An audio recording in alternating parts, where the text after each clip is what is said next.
Wesh la famille, j'espère que vous allez bien. Les gars, il se passe des dingueries dans l'histoire de Fortnite et vous l'avez vu, on ne s'arrête pas. C'est-à-dire que on est en train de vivre le début du chapitre le plus fourni en histoire, avec un événement qui a été recréé, qui n'était pas un mini-événement, on va en reparler, mais surtout Fortnite qui dévoile officiellement les premiers visuels de la saison 2. Les gars, installez-vous bien confortablement, vraiment, ça va être une dinguerie cette vidéo. Les gars, je vous laisse me lâcher un maximum de likes si vous n'êtes pas abonné. Abonnez-vous et les gars, sans plus tarder, on est parti.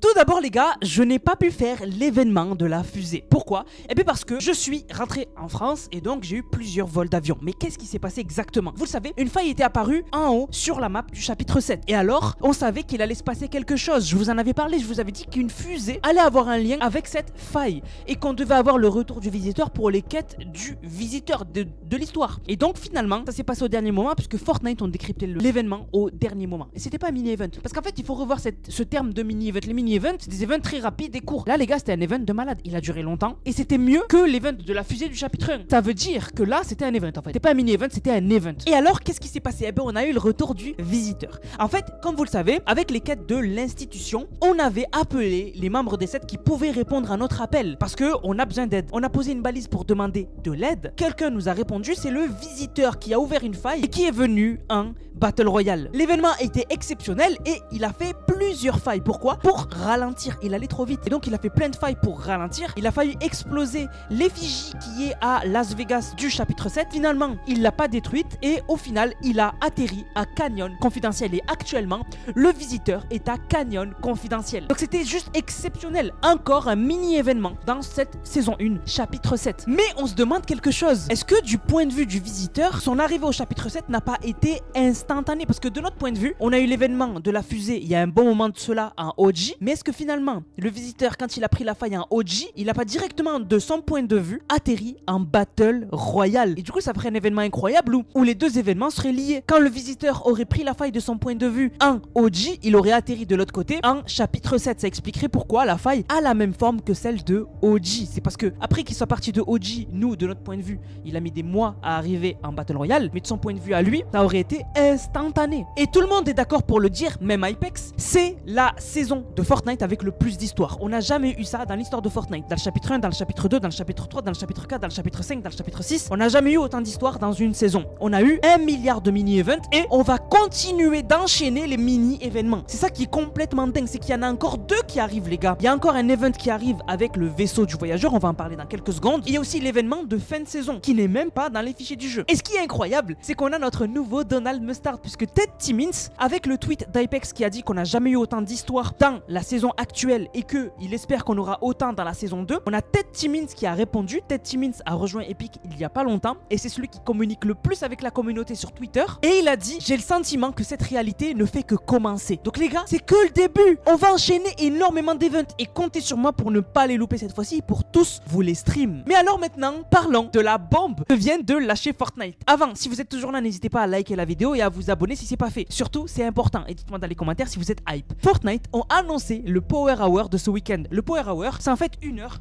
où Fortnite change un peu le Battle Royale et font que c'est un peu plus spécial. Par exemple, ce week-end, pendant une heure, on spawnera tous avec le canon électrique légendaire. On aura tous une auto-réanimation. Les zones seront en rectangle, etc., etc. Mais Fortnite, dans le trailer du Power Hour, ils ont mis un aperçu de la saison 2. C'est pas une blague. Fortnite ont montré un endroit de la saison 2 et du coup, on va pouvoir avoir plus d'informations et comprendre en fait l'événement qui arrive. Parce que du coup, si je vous montre la séquence, on voit un morceau de point 0 avec un nouveau château du roi des glaces. Et alors vous allez me dire, Anas, ça m'étonnerait que ce soit la saison 2. C'est la saison 2. C'est un endroit de la saison 2. Mais du coup, ça vous rappelle rien.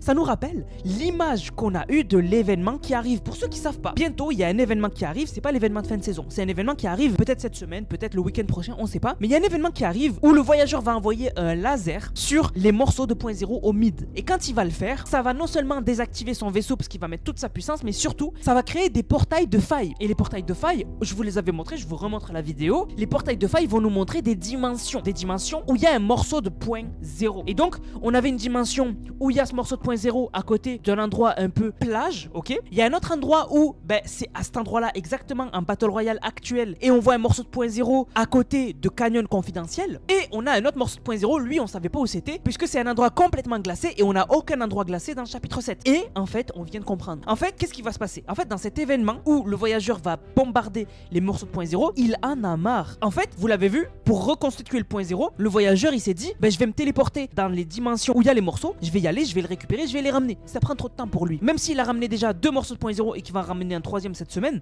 c'est trop lent pour lui. Et donc ce qu'il va faire, c'est que quand il va faire l'événement où il va mettre le laser sur les morceaux de point 0, en fait, il va ramener les dimensions, des morceaux des dimensions où il y a les points 0 directement sur l'île. En fait, il va pas se téléporter dans toutes les réalités où il y a les autres morceaux de point 0, il va ramener les morceaux de point 0 dans notre planète, dans notre réalité. Et du coup, ça va faire qu'en saison 2, on a compris, on va avoir des endroits de réalités différentes qui vont être téléportés dans notre monde. Comme quand, en chapitre 2, on avait ramené Stark Industries en Battle Royale, là, on va pas ramener Stark Industries, mais on va ramener tous les morceaux de point 0 et l'endroit où ils sont dans leur planète sur notre planète. Et du coup, on va avoir 3 biomes différents en saison 2. Et le premier que Fortnite nous dévoile, c'est le biome du roi des glaces. Et c'est sûrement le biome de la lune glacée. Pour ceux qui connaissent pas, la lune glacée est l'endroit d'où venait le roi des glaces. C'est une planète glacée. Quand on avait eu l'événement du monstre contre le robot, celle qui conduisait le robot, c'était normalement Singularité, mais on nous a vendu que c'était Paradigme. Et Paradigme, quand elle est partie à la fin de l'événement du robot contre le monstre, quand elle a gagné, elle s'est écrasée sur cette lune glacée. Et dans les comics, on a vu à quoi ça ressemblait. En gros, on avait le château du roi des glaces là-bas et on avait le véritable roi des glaces là-bas. Et donc on pense que un des nouveaux biomes de la saison 2, ce sera un morceau de la lune glacée. Et donc un morceau du vrai château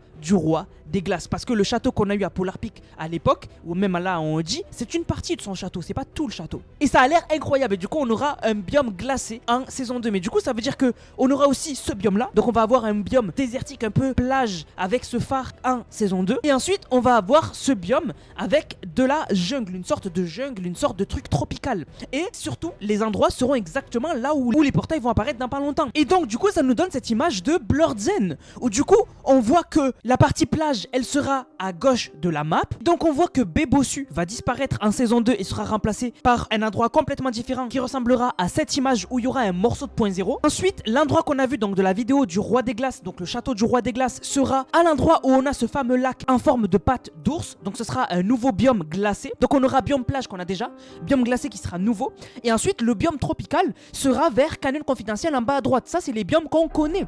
Mais peut-être qu'on aura d'autres choses. Mais en tout cas, ce qui est sûr, c'est que on a au minimum 3 nouvelles villes et 3 nouveaux endroits en saison 2. C'est le minimum. Peut-être qu'après, Fortnite nous prépare des surprises. Et surtout, sachant les gars, Fortnite, je pense que comme l'histoire du chapitre 7 est beaucoup plus avancée, on imagine que le mid va complètement changer aussi en saison 2. Et du coup, que Canyon confidentiel, vraiment l'intérieur de Canyon confidentiel, changera aussi. Et donc, on aura 4 nouveaux endroits à visiter en saison 2. Ça va juste être incroyable. Et les gars, on n'a pas tout vu. Sachant qu'il reste l'événement où il va y avoir le vaisseau du voyageur qui va ramener un 3e morceau de point 0. Il reste l'événement où on va avoir le vaisseau du voyageur qui va bombarder les morceaux de point 0. Mais surtout, on ne connaît pas l'événement de fin de saison et on ne sait pas ce qui va se passer lundi. Parce que lundi, je vous rappelle que c'est le jour des 7. C'est le jour que Fortnite nous a dit va se passer quelque chose le 23 autour des 7, autour sûrement de la fondation. La fondation devrait revenir. Et vraiment les gars, ça s'enchaîne. On n'arrête pas d'avoir des events autour de l'histoire. C'est une folie. Cette saison est incroyable, on n'a jamais eu ça dans l'histoire de Fortnite. Sur ce la famille, je peux pas tout mettre dans la vidéo d'aujourd'hui, il nous manque encore à parler du pass de combat de la saison 2 puisqu'on a déjà des informations et surtout on doit parler des quêtes, les quêtes de l'histoire du visiteur, je ne les ai toujours pas faites les gars. Donc bref, abonnez-vous bien à la chaîne les gars, activez la cloche pour ne rien louper, surtout likez la vidéo, je vous demande un maximum de likes et sur ce je vous laisse, on se capte pour une prochaine vidéo, c'était Nanas, prenez soin de vous, bang bang bang.